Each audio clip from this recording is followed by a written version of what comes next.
Habib Smith sudah seakan-akan sudah di atas hukum. Dia seakan-akan hidup di hutan rimba yang tidak ada lagi batas-batas dan norma-norma atau etika yang layak disampaikan. Habib mengisi ceramah itu mengandung unsur keagamaan, unsur agama Islam, dan harus dilihat dari sisi agama Islam kan. Memang konotasinya negatif ya, apalagi kepada para pendukungnya gitu kan. Tapi kalau misalnya dari sisi umum, beliau bisa menjelaskan bahwa ini normal aja, perumpamaan. Dugaan tindak pidana terkait pelanggaran pidana pasal 16 Undang-Undang Nomor 40 Tahun 2008.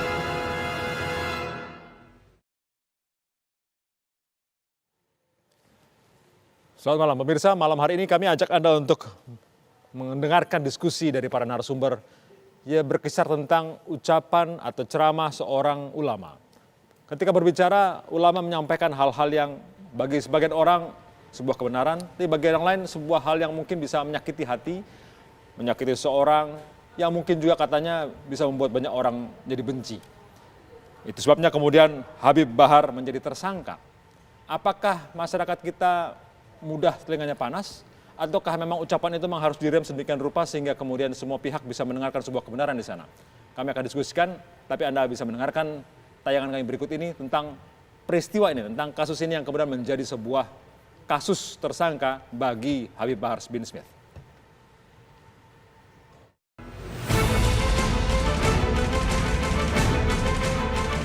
Ceramah Habib Bahar bin Smith pada 8 Januari 2017 silam di Palembang, Sumatera Selatan ternyata berbuntut panjang. Pasalnya, dalam ceramah yang baru-baru ini mendadak viral di dunia maya, Habib Bahar dinilai telah menghina Presiden Jokowi. Alhasil, Habib Bahar pun dilaporkan ke polisi oleh kedua ormas dari Cyber Indonesia dan Jokowi Mania pada akhir bulan November 2018 silam. Tak butuh waktu lama setelah pelaporan, Habib Bahar akhirnya ditetapkan sebagai tersangka setelah diperiksa selama 11 jam oleh tim penyidik Bareskrim Mabes Polri pada Kamis pekan lalu. Meski belum dilakukan penahanan, Habib Bahar terancam dikenai Undang-Undang 40 tahun 2008 mengenai penghapusan diskriminasi, ras, dan etnis. Direktorat Kriminal Umum tidak melakukan penahanan, ini merupakan alasan subjektif. Ada 3 hal di situ pertimbangannya, yaitu tersangka diyakini tidak akan melarikan diri, tidak akan menghilangkan barang bukti, dan tidak akan mengulangi perbuatannya. Proses pemeriksaan tadi malam itu penyidik fokus kepada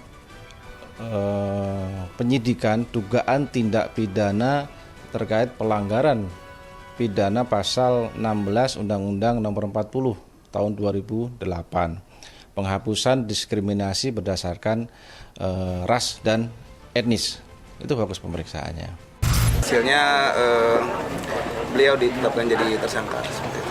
Kalau tadi sudah dibantah sama Habib, beberapa keterangan-keterangan terkait hate speech itu dijelaskan bahwa itu mayoritas berisi majas. Habib mengisi ceramah itu mengandung unsur keagamaan, unsur agama Islam, dan harus dilihat dari sisi agama Islam kan. Jadi beliau bawa buku kitab beberapa mengenai masalah-masalah majas yang dimaksudkan seperti itu, dijelaskan bahwa yang dimaksud itu memang konotasinya negatif ya, apalagi kepada para pendukungnya gitu kan. Tapi kalau misalnya dari sisi umum, beliau bisa menjelaskan bahwa ini normal aja, perumpamaan seperti itu terkait hate speech tadi seperti itu. Lantas, benarkah ceramah Habib Bahar mengandung unsur diskriminasi dan penghinaan terhadap presiden, ataukah kasus ini dipolitisasi?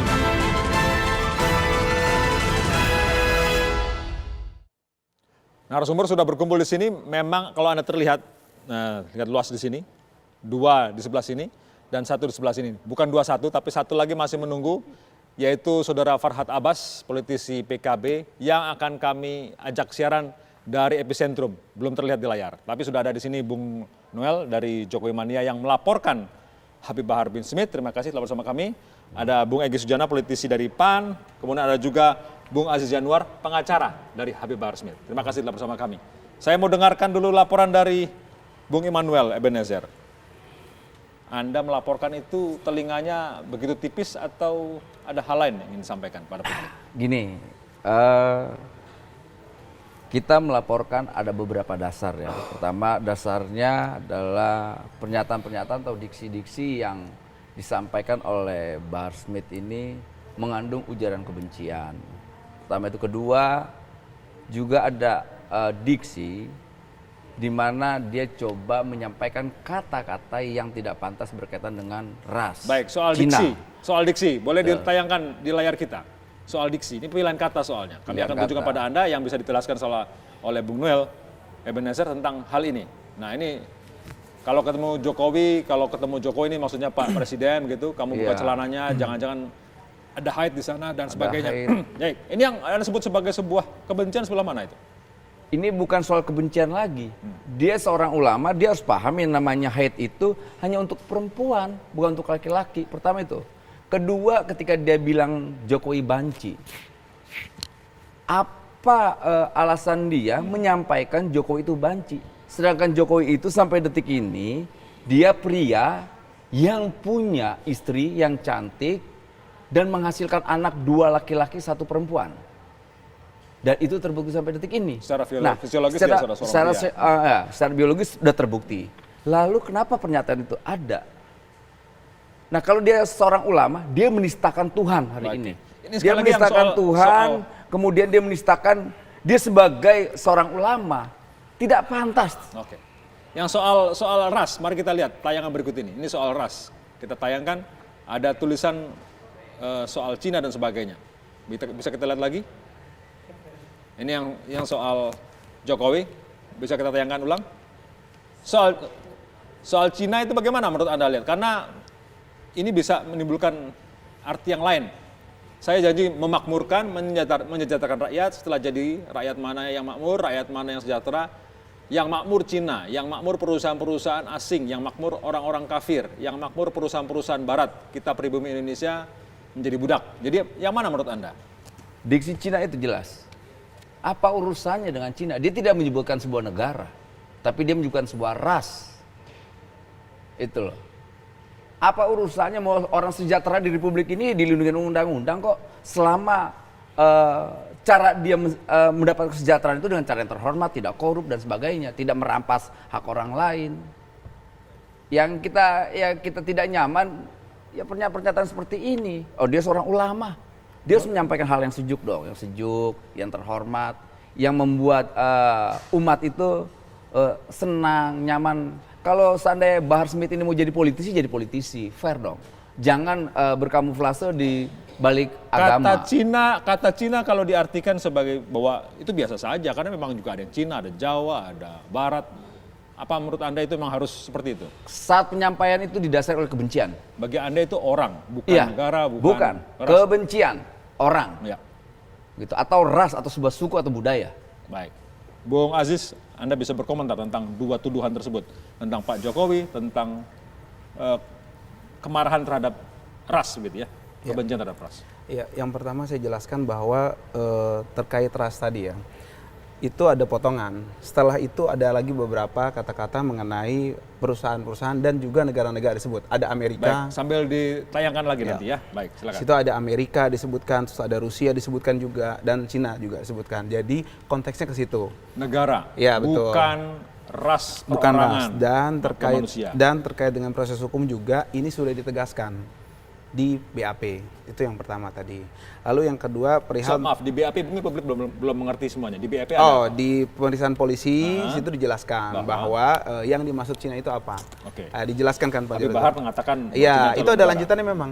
Ada beberapa lanjutannya. Intinya di situ menyebutkan nama negara. Kemudian yang kedua perihal mengenai tadi haid, lalu banci segala macam. Itu juga sudah dijelaskan di proses di kepolisian. Yang pertama adalah perihal mengenai banci itu terkait dengan ceramahnya itu yang belum lama dari tahun 2016, yaitu aksi 4.11. Di situ jelas bahwa Presiden Jokowi didatangi oleh pendemo lalu tidak mau menerima. Nah itu kaitannya. Jadi ceramahnya itu bukan hanya menghina, maaf nih, Pak Jokowi banci, bukan, tapi itu panjang. Ada konteksnya. Satu. Lalu yang haid juga Habib menjelaskan bahwa itu hanya majas. Seperti misalnya beliau juga menjelaskan bahwa Rasulullah itu seperti rembulan. Masa dianggap seperti rembulan, yang bulan kan bolong-bolong gitu kan, enggak. Itu menunjukkan sesuatu indahkah atau jelekkah. Tapi kalau dimaksud untuk membuat sesuatu yang enggak baik, maksudnya arahnya ya, majasnya, itu memang tergantung dari persepsinya ya. Kalau dari yang mengidolakannya, dari sekelilingnya mungkin itu dianggap negatif. Bu itu. Ajis, gini Bu Ajis. Ya. Kalau dia bernajas tentang persoalan rembulan, orang punya konotasi namanya rembulan, bintang dan sebagainya, itu pasti dengan konotasi yang indah.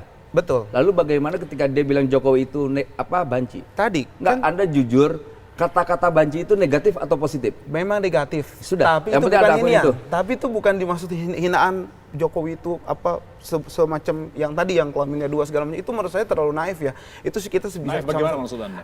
Ya kan tadi saya cerita bahwa kita menjuluki seseorang mengecut itu dengan banci. Maksudnya seperti itu. Biasa menurut Itu Anda? menurut kita biasa, dan lagi-lagi saya jelaskan bahwa kita tidak bisa membawa perasaan ini ke ranah hukum. Itu mesti dicatat. Kalau semua perasaan dibawa ke ranah hukum, kacau lah kita. Seperti itu kan. Jadi mungkin masalahnya karena dia seorang ulama. Karena gimana? Karena seorang Habib, karena seorang ulama harus berhati-hati dengan Di mata kata-kata. hukum, mau politisi, mau ulama, mau penyiar Presiden, berita, ya. mau mendukung Pak Jokowi sama. betul. Tapi yang kita lihat saat ini malah berbeda. Saya bisa tegaskan apa tadi? Seperti tadi dijelaskan, apa karena dia ulama jadi prosedur seperti ini? Saya bisa jelaskan panjang lebar setelah nanti ya, terkait pasal-pasal yang dituduhkan seperti itu. Kalau masalah perasaan kecewa, saya mengerti. Kalau perasaan-perasaan terhina apa segala macam, kita bisa paham. Tapi balik lagi, ini negara hukum bukan negara perasaan gitu loh. Nah, justru gini Bang Ajis, ini memang tidak negara berbasis perasaan, berbasis hukum. Ada pernyataan yang pantas, karena setiap tindakan itu pasti punya dampak hukum, apalagi berkaitan dengan penyampaian-penyampaian di depan umum. Nah, maksud saya, kalau seandainya semua orang bisa mengikuti apa yang dilakukan oleh Habib Bahar, ini republik ini akan rusak. Kita punya standar Kenapa Anda bisa bilang moral. rusak? Kenapa rusak? Ya rusak dong. gimana? Bagaimana kalau semua orang ada kata pantas seorang Habib atau seorang ulama mengeluarkan kata-kata anjing, bangsat dan sebagainya? Bang Egy coba bisa jawab itu atau tidak? Atau Bang Ajis pantas untuk menjawab itu? Apa hubungannya dengan kasus ini? Loh, Bang, kalau kita mau lihat videonya itu banyak pernyataan-pernyataan yang menurut kita tidak pantas disampaikan depan publik, apalagi di depan umum ya, saat dia ceramah. Itu banyak kata-kata yang sebelum kita tidak laporkan. Yang kita laporkan hanya beberapa saja. Misalnya berkaitan dengan ya Jokowi dibilang pengkhianat bangsa, pengkhianat negara, pengkhianat bangsa dan sebagainya, dan ini kita bilang ini apa pengkhianat itu? Maksudnya gini, kalau Habib Bahar Smith mau jadi politisi yang terhormat, mau jadi ulama yang terhormat, membuat kita ini, umat ini menjadi sejuk gitu loh. Kalau kita lihat kan ternyata kan Habib Bahar ini pendukung Prabowo gitu loh, sangat jelas kita bisa buktikan bahwa dia pendukung Prabowo. Oke, dijawab saat lagi setelah pariwara berikut ini. Kami akan kembali di Dua Sisi.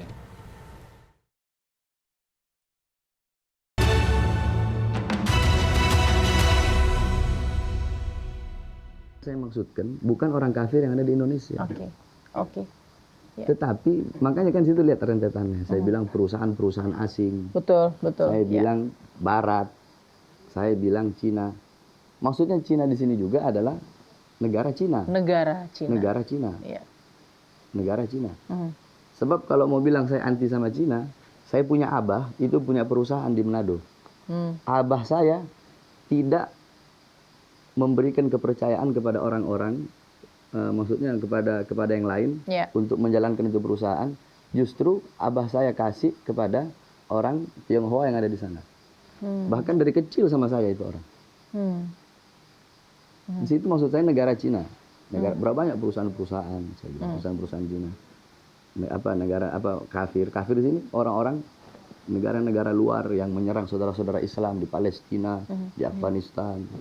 Di apa seperti Israel, seperti Amerika dan lain-lainnya. Apa yang diambil hikmahnya dari akhirnya ditetapkan sejauh ini kan sebagai tersangka nih? Jadi bapak-bapak penyidik kan beliau menjalankan kewajibannya. Iya kan? Beliau menjalankan kewajiban. Jadi ya status tersangka di sini saya tidak menyalahkan para bapak-bapak penyidik dari pihak kepolisian. Karena bapak-bapak penyidik ini kan ya ini yang dipimpin. Ya. Ada pimpinan. Mungkin Mungkin ya bisa jadi didesak dari atasan-atasan, bisa jadi seperti itu. Justru sekarang orang yang dulu senang jadi susah. Orang yang dulu Ya. Susah tambah susah. perusahaannya bagus, sekarang malah melorot. BBM naik, Ya. listrik naik. Ada juga yang kemudian menyebutkan atau memasukkan Habib kepada ini pas ini Habib yang kemudian dikatakan punya nilai-nilai radikal. Sampai saya kan bilang begini, sampai-sampai saya bilang, andai kan ketika kejadian 4/11 itu, presidennya bapak saya, ya bakal saya bilang banci. Sampai saya ngomong begitu. Yakni siapapun, saya bukan masalah pribadi, bukan. Walaupun ayah saya sendiri melakukan hal seperti itu, bakal saya kritik. Anda baru saja mendengarkan wawancara rekan saya yang tayang di Fakta, Balkis Manisang bersama dengan Habib Bahar Smith yang mengatakan hampir seperti yang disampaikan oleh Bung Aziz tadi. Tapi intinya adalah bahwa yang ingin saya garis bawahi tadi bahwa katanya penyidik tuh jangan-jangan ada tekanan dari atasan. Ini maksudnya kemana saya tidak tahu. Tapi pernyataan juga dari Bung Noel tadi bahwa udah Habib ini main politik aja gitu ya. Gini, saya jelasin ya. Sebentar, satu hal dari dia. Mengapa kemudian menyempet itu loh, menyempet itu? Habib ini kan tadi pendakwah, gitu kan. Jadi ustadz. Jadi dalam Islam itu dia jelaskan bahwa, dan kita juga semua tahu bahwa memang dakwah itu menyeluruh, termasuk terkait pimpinan seperti itu. Dan kita menangkap dan juga mendapatkan jalan seperti ini itu ya karena memang dari Pak Jokowi sendiri. Karena Pak Jokowi sudah menegaskan bahwa terbuka akan kritik. Oke. Seperti itu. Dan sekarang kita tunaikanlah kritikan Mengkritiknya itu. Caranya kan berbagai macam. Bahkan minta di demo. Bahkan minta di demo. Baik. Nah, sepanjang tidak bertentangan dengan undang-undang. Nah, problemnya kan di situ. Tadi saya setuju bahwa kalau memang kita memang maksudnya kita memang melihat ada pelanggaran hukum di situ, mari gitu loh. Tapi kita juga minta objektivitas. Dari penegak hukum dong, dan dari rezim ini juga yang di mana penegak hukum di bawah rezim ini juga. Walaupun dengan kata-kata yang banyak negatif, menggunakan pilihan kata yang kemudian menyakiti orang. Kalau pilihan tadi saya bilang kita pakai perasaan, tadi selesailah semua. Kan semua itu ada aturannya.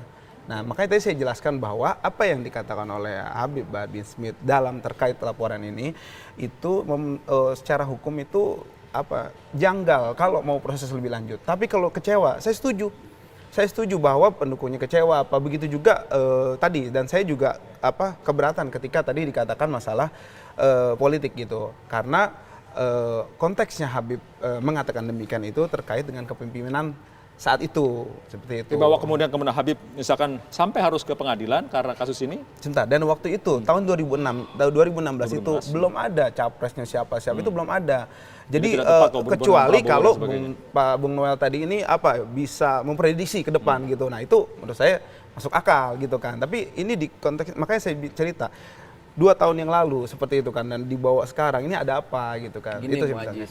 Sekarang saya Ada jelaskan juga dulu. pernyataan Bahar Smith ini berkaitan dengan kampanye Prabowo. Tahun? Kita punya videonya. Tahun? Persoalan tahunnya kita tidak tahu, tapi kita ada videonya bahwa dia kampanye jangan memilih Jokowi, lebih memilih Prabowo. Itu ada kita videonya. Ada penting ada korelasi. Tahun berapa? Nah, makanya sampai detik ini kita simpulkan bahwa orang ini adalah pendukung Jokowi. Bahwa dia ini bukan ulama, dia ini politisi, lebih pantasnya jadi politisi. Gitu. Iya, pendukung Prabowo dong. Ya tadi saya cerita, ini kan saya bicara masalah kasus ini di tahun 2016. Seperti belum itu. ada urusan dengan kampanye belum ada urusan anti Jokowi gitu ya. Nah, kalau sekarang dibawa seperti ini, saya menduga bahwa rezim ini dan aparat penegak hukum anti terhadap kritik-kritik seperti itu. Bung Egy, Ya, jadi begini. Dalam dataran dialog kita mesti intelektual, Bung Indriato ya.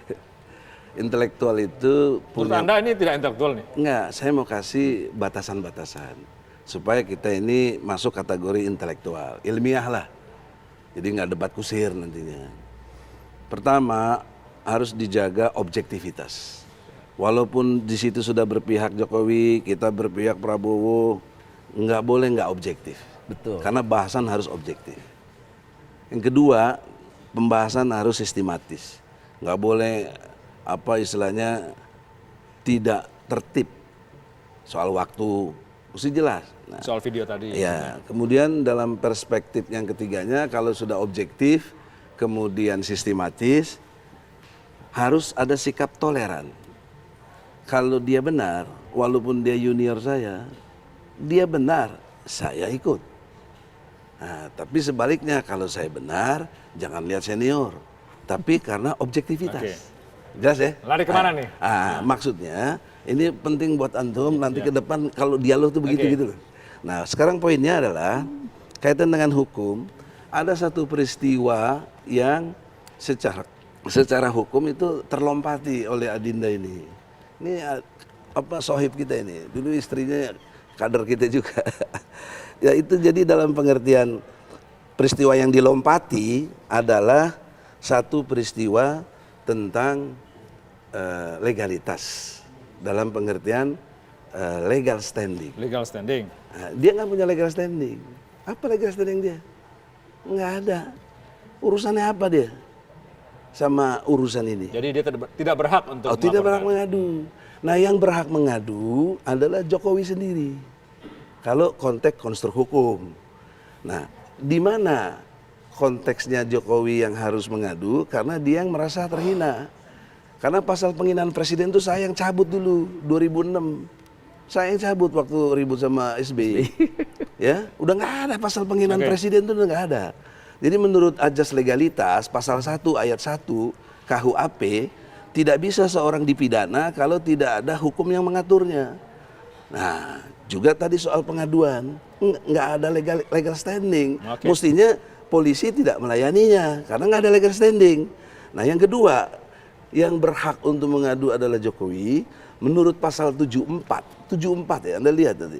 Pasal 74 ayat 1 KUHP bahwa untuk hak mengadu bagi orang yang merasa terhina atau dia merasa nggak suka, ya waktunya 6 bulan.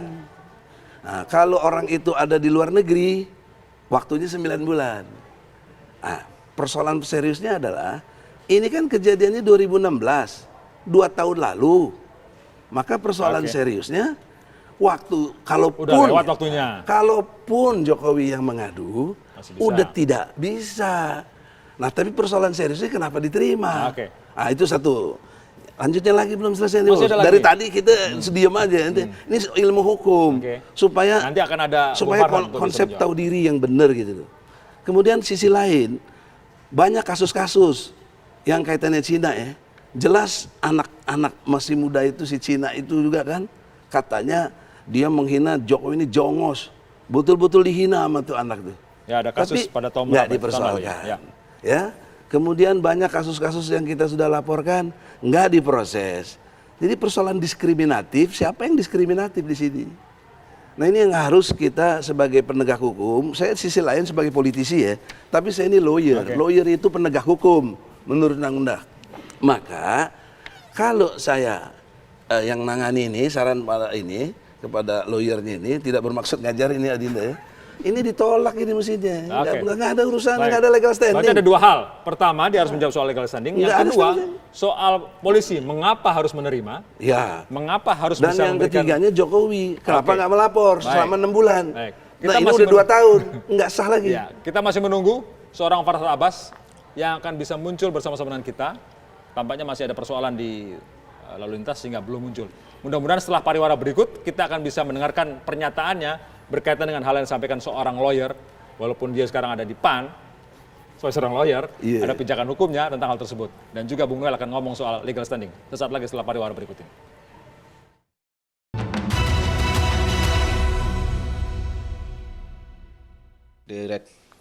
Direktorat Kriminal Umum tidak melakukan penahanan, ini merupakan alasan subjektif. Ada 3 hal di situ pertimbangannya, yaitu tersangka diyakini tidak akan melarikan diri, tidak akan menghilangkan barang bukti, dan tidak akan mengulangi perbuatannya. Nah, ini atas pertimbangan itu. Perlu saya tegaskan ya, kemarin sudah saya tegaskan bahwa proses pemeriksaan tadi malam itu penyidik fokus kepada penyidikan dugaan tindak pidana terkait pelanggaran pidana pasal 16 Undang-Undang Nomor 40 tahun 2008, penghapusan diskriminasi berdasarkan ras dan etnis. Itu fokus pemeriksaannya. Dalam laporan polisi memang disebutkan pelaporannya adalah ada 3 di situ ya. Pertama Undang-Undang Tindak Pidana Umum pasal 207 itu, kemudian ada Undang-Undang ITE pasal 28 dan pasal 27 serta Undang-Undang Nomor 40 2008 ini. Nah, tadi malam fokus pemeriksaan adalah di Undang-Undang Nomor 40 2008 ini. Namun demikian, ini kan fokus kepada HPS. Namun demikian nanti pemeriksaan penyidikan selanjutnya berkembang juga terkait dengan Undang-Undang ITE, yaitu siapa yang mengupload kejadian itu. Ya, itu akan berkembang di situ. Tapi kalau tadi malam fokus kepada Undang-Undang 40. Itu dia pernyataan polisi menjawab tadi sebagian dari apa yang sudah disampaikan kepada publik tentang mau diapain nih setelah diperiksa seorang Habib Bahar bin Smith. Kami juga ajak Anda melihat Bung Farhad apakah sudah ada di layar di Epicentrum. Kita lihat. Baik, kalau bisa dimunculkan layarnya bahwa memang sudah ada Bung Farhad di layar akan jauh lebih baik. Bahwa Bung Noel tidak sendirian. Baik, Bung Farhad sudah terlihat di layar. Sebentar lagi, mungkin lagi standby. Saya tambahin dulu. Ada 1 menit buat Anda menambahkan. Ya, sangat serius ini. Kalau pendekatan subjektif seperti polisi tadi, itu menafikan kondisi objektif. Yang saya bicara tadi sebelum ini adalah objektif. Undang-undang menyatakan proseduralnya seperti Memang itu. sayang sekali Pak. Polisi tidak bisa mestinya bersama hadir kita. sini. Ya. Jadi nggak bisa pada tingkat objektivitas sudah nggak benar, terus masih diteruskan. Itu kan sangat pelecehan kepada hukum sendiri. Baik. Kemudian yang soal kata-kata kasar, ya, kata-kata nggak benar. Saya tidak bermaksud menafsirkan Al-Quran ya, tapi kalau Anda baca surat Al-Fat ayat 29, Muhammad Rasulullah waladzina ma'ahum asyidda walal kufar ruhamma ubainahum. Jadi Muhammad itu sebagai Rasul harus bersikap keras pada orang-orang yang menentang. Kafir ini yang menentang, ya, dalam konteks kebenarannya. Dan keras itu apakah kemudian juga bisa dan dalam bentuk berkasih bahasa? sayang sama Muslim. Jadi batasan keras di sini kaitannya dengan situasi akhlak. Akhlak itu beda dengan etika dalam dimensi ajaran Islam. Akhlak itu sumber nilainya Quran dan hadis. Seringkali bertentangan dengan etika. Seperti dunia barat, manggil bapakmu you dan lain sebagainya. Biasa. Tapi di Islam bilang aja nggak boleh. Itu akhlak. Sayang sekali Dia tidak ada yang bisa mengkonter dari sisi nggak ada lain. urusannya dengan kelakuan nggak bagus dari Habib. Soal Habib legal ini standing. ulama, sangat mengerti ayat-ayat Quran gitu. Soal legal standing, mengapa Anda menggunakan itu, Bung Noel? Karena tidak punya katanya. Ya itu kan menurut Bang Egy ya. Tapi faktanya hari ini toh polisi menerima laporan kita. Itu aja. Tanya aja persoalan legal standing itu ya ke polisi. Karena kita bukan buat pengacara. Ini ilmu hukum Sebentar. Saya harus jelasin bantah. Artinya bahwa polisi sudah menerima. Menerima. Artinya itu urusan di polisi menjawab itu kan? Baik. Menerima. Baik. Artinya Anda merasa bahwa kalau polisi sudah menerima sudah aman gitu ya. Walaupun kedaluarsa. Baik. Nanti kita polisi lah. Ke Bung Farhad. Bung Farhad sudah ada di layar. Bung Farhad. Baik. Malam. Terima kasih akhirnya Anda sudah sampai. Kebetulan ini bisa berbicara dalam tataran yang sama, ada Bung Egy di sini. Tadi bertanya atau mengomentari soal legal standing, mengomentari soal waktu yang sudah kedaluarsa, tentang mengapa tidak Pak Jokowi sendiri yang melaporkan itu. Anda bisa berkomentar tentang posisi hukum dari kasus ini. Ya, kalau bicara tentang pencemaran nama baik, memang ada batas daluarsanya atau waktu. Tapi kalau bicara tentang ujaran kebencian itu menurut saya nggak ada, minimal masih 12 tahun penjara, 12 tahun masa waktu daluarsanya. Ada pijakannya ya, ada pijakan hukumnya ya. Iya, kemudian kita nggak usah berdebat lagi persoalan ulama dengan hukum, tapi ini kan perorangan gitu. Artinya individu Habib seorang individu Bahar. Ya, jadi kalau saudara Noel, Bang Noel membuat laporan dan diterima polisi, itu kan polisi sudah tahu dan yakin bahwa ada beberapa undang-undang, diantaranya KUHP, undang-undang anti diskriminasi, kemudian undang-undang informasi transaksi elektronik gitu. Nah, jadi kalau saya ngelihat harusnya Habib Bahar ini ditahan aja pada hari pertama itu, Mengapa menurut ditangkap. Anda begitu? Mengapa? Ya karena di sini masih ada keraguan daripada pihak kepolisian. Jadi unsur politis yang dipertimbangkan polisi seolah-olah kalau nangkap Habib Bahar ini nangkap ulama gitu, ada kriminalisasi terhadap ulama. Polisi Nah, berhati-hati. iya.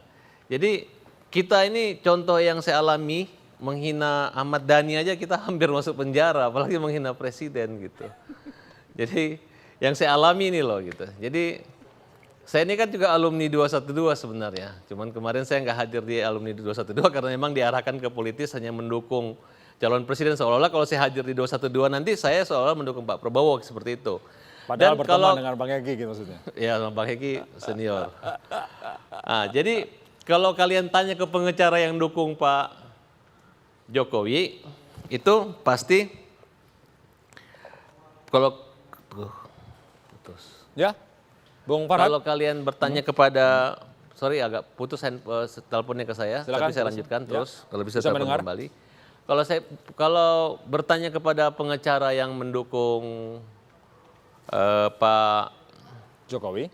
Prabowo pasti mengatakan bahwa daluarsa tidak ada legal standingnya gitu. Dan itu menurut Anda Tapi kalau salah ya? ditanya kepada pengacara yang mendukung Pak Jokowi, ya kalau di sini saya mengatakan bukan soal mendukung Pak Jokowi. Kalau mencari pengacara yang profesional dan pernah mengalami seperti saya ini ya memang. Sebentar, saya garis bawahi Saat yang ini- profesional gitu ya. Habib ini sudah sangat keterlaluan gitu. Di samping ujaran-ujaran kebenciannya terhadap kasus Ahok saat itu terhadap presiden, ada juga ceramah-ceramah yang memang lagi dikaji bahwa dia memang melakukan satu Oke. tidak pantas sebagai seorang ustadz kan, ustadz atau Bung ulama Farhad, satu. yang harusnya Anda menggunakan kalau bicara perasaan tentang dalam Islam menilai itu seorang Habib. harus bijaksana, Bung ya, Farhad. harus pengasih, Bung Farhad. kemudian dengan kata-kata yang bagus lah. Masih putus, baik. Ya, saya, Apalagi yang saya- silakan komentar. Karena ini penting Ya. karena menyangkut ke saya ya. Dalam perspektif hukum itu ada ilmu tentang perundang-undangan sifatnya skriptualis. Artinya apa yang ditulis. Exactly. Nah, pasal 74 ayat 1 KUHP yang saya baca itu exactly mengajarkan kepada si pelapor atau yang mengadu ada batasan waktu 6 bulan kalau dia di Indonesia. Kalau dia di luar Indonesia bisa ada toleransi 9 bulan. Itu exactly.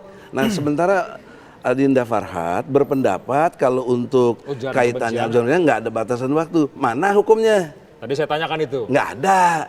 Pasal berapa ya dia? Mungkin kan putus. Mati itu kan Baik. analisa. Nah, satu itu ya. Jadi kalau nggak ada ilmunya jangan ngomong mestinya. Bung Farhad nanti Ya, sampaikan kemudian yang tentang kedua, kebijakan hukumnya. dalam perspektif tadi legal standing, ukurannya kok diterima polisi. Kita kan tahu ada nilai subjektif tadi. Jadi ini subjektif polisi menerima bertentangan dengan objektivitas yang tadi saya ini. Saya mohon Karena kepada produser di sisi untuk lain, menghubungi polisi. Ya. Untuk menghubungi polisi untuk Iya. bisa kita ajak ngobrol. Sudah Oh ya, mungkin harus dengan begitu. telepon ya. Baik. Jangan polisi ini Usahakan. diskriminatif, nggak boleh. Dia itu tribrata, satu melayani, melindungi, dan mengayomi rakyat. Tapi soal Ahmad Dhani juga mau ditahan. Ya, itu karena konteks tadi subjektivitas yang diduluin ketimbang objektivitas. Gini, Kalau Bang, pakai justru pendekatan karena objektivitas, konteksnya objektivitasnya, tidak perlu ada kasus pertimbangan ini. tiga. Oke, Mungkin coba silakan. begini, Bentar, mungkin silakan. ada pertimbangan itu, makanya ada alasan kepolisian punya pertimbangan subjektif, gitu, takut menghilangkan barang bukti, takut melarikan diri dan sebagainya, gitu. Ya, kalau Artinya, takut begitu mesti ditahan kata lah, Farhad. harapan kita memang ditahan. Ya, enggak, Kita ternyata. berharap Habib Bahar ini Artinya, ditahan kok. dia tidak Kalau bisa tersangka doang menerangkan. untuk kita mah Baik. terlalu kecil. Target Sayang kita sekali, Jokowi berhubungan Mania bukan dengan untuk polisi. ditangkap lagi. Usahakan untuk bisa menghubungi polisi. Bung Ya, Aziz. tadi saya katakan bahwa kalau kita berbanding-banding seperti itu, makanya kita harus menjelaskan. Tadi kalau Bung Farhad merasa dia hampir ditahan, ya harusnya dia atau pada kuasa hukumnya bisa menjelaskan bagaimana duduk persoalannya seperti itu. Dasar hukumnya apa? Saya juga kan nggak memperhatikan tadi ya, maksudnya apa Pijakan yang hukumnya dituduhkan, kita nggak fokus ke sana lah seperti itu. Nah, satu lagi saya tambahkan tadi terkait pernyataan dari pihak Polri bahwa fokus ke undang-undang diskriminasi, pasal 16 junto pasal 4. Di situ saya tegaskan dan saya tuangkan di BAP melalui Habib Bahar bin Smith bahwa pasal undang-undang tersebut mensyaratkan di pasal 8-nya. Mensyaratkan apa?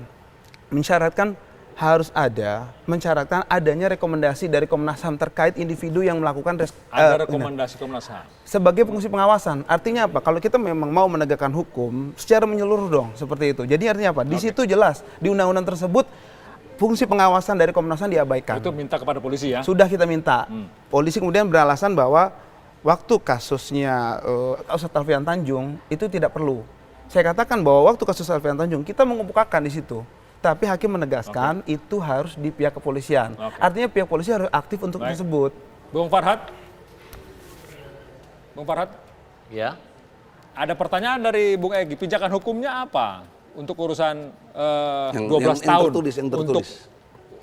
12 tahun masih bisa untuk ujaran kebencian? Iya, nggak ada urusan, nggak ada itu. Jadi gini, kan Pak Jokowi ini kan melakukan namanya revolusi mental.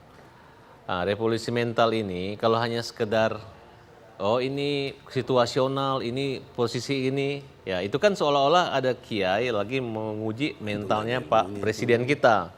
Nah, Presiden kita ini sudah membuktikan proses seperti Pak Ahok itu kan sudah lanjut dan sudah dihukum. Nah, sedangkan perilaku kata-kata ya ini untuk menjadikan orang tersangka ini tidak hanya sekedar Bang Doyen melaporkan, tentu polisi memanggil ahlinya. Nah, makanya walaupun mereka ini yang satu politisi, yang satu pengacara, ngomongnya bukan di sini, silakan nanti ngomong di pengadilan nanti. Nah, inilah pihak kepolisian, harusnya Habib ini ditahan aja, ditangkap. Nah, nanti silakan mereka pra-peradilan kan, buktinya mereka belum melakukan pra-peradilan sampai saat ini, sedangkan Habib ini sudah tersangka loh. Itu Nah, pasal jadi berapa? kalau mau berdebat seperti itu udah tersangka, silakan buat laporan aja. Halo, Ya, Farhad, pasal berapa yang ente omong? yang saat ini saya ngomong kan hanya pasal 28 dan pasal Enggak, yang katanya boleh kontak kadaluarsa itu. Kalau saya kan jelas pasal 74 ayat 1 Iya. yang memuat satu peristiwa hukum nggak boleh lagi dilapor. Dia nggak punya legal standing, nggak ada urusannya. Jadi jangan bersandar kepada polisi diterima. Ini tidak objektif gitu loh. Bukan, ini ilmu hukum. silakan Jangan aja, dipelintir-pelintir. Apalagi Bang ente Egy, tangkap-tangkap aja. Kalau ente bilang begitu, saya juga bisa. Nggak usah Bung Farhad, silakan. nggak usah takut ditangkap, lawan aja. Kita Ya kan, ribut gitu loh. Posisinya Kalau mau beliau bicara ini kan yang adalah benar pendukung secara Pak Prabowo, hukum. makanya ngomongnya seperti itu. Gini, faktanya hari ini Oke. yang jelas Bahar Smith sudah jadi tersangka dan harapan kita Habib Bahar Smith ini kita akan mewujudkan doanya, harapannya ya, dia busuk dalam penjara. Itu. Enggak Baik. begitu. Oh, kita doakan. Kita Anda akan mendoakan mewujudkan itu? mimpinya Bahar Smith. Nggak Busuk bakal. dalam penjara. Kalau pakai Saya ilmu berusaha- hukum, nggak bakal Saya dia berusaha bisa untuk masuk. menghubungi polisi Nggak ada. guna memberikan Urusan. hak Apalagi jawab. betul. Kami akan kembali saat lagi. Nggak. Polisi, kami akan usahakan untuk hubungi untuk memberikan hak jawab tentang pertanyaan-pertanyaan tadi sudah disampaikan. Kami Nah akan ini kembali nggak saat lagi. toleran, nggak peduli, nggak ada ilmunya ini.